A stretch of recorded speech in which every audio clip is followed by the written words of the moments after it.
बोला बोला बाबा गोरखनाथ की।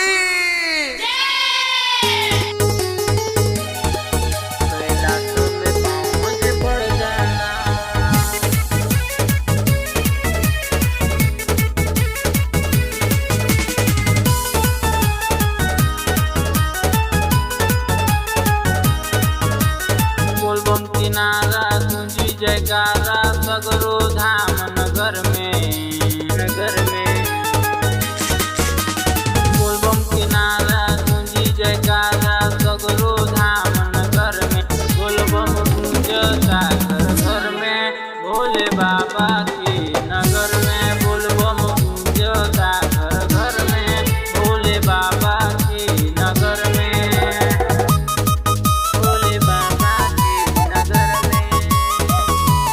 बोला बोला बाबा केदारनाथ की।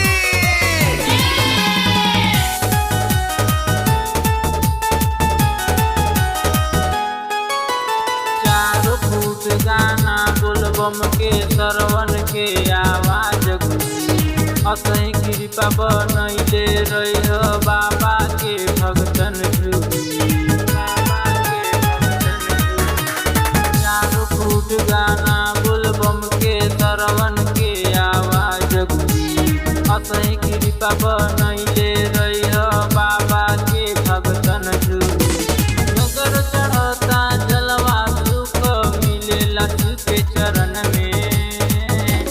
बोलबम गूंजता घर घर में भोले बाबा के नगर में बोलबम गूंजता घर घर में भोले बाबा के नगर में भोले बाबा के नगर में बोला बोला बाबा गोरखनाथ की। नाम लक्ष्मी के दुख दलीदर संकट सगरो हट जाला कैलाश में पाँव जे पड़ जाला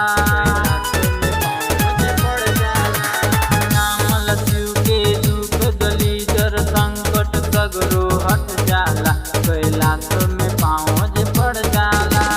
महिमा अपरंपार भोले राखिल सबके नजर में बोलबम गूंजता घर घर में भोले बाबा की नगर में बोलबम गूंजता घर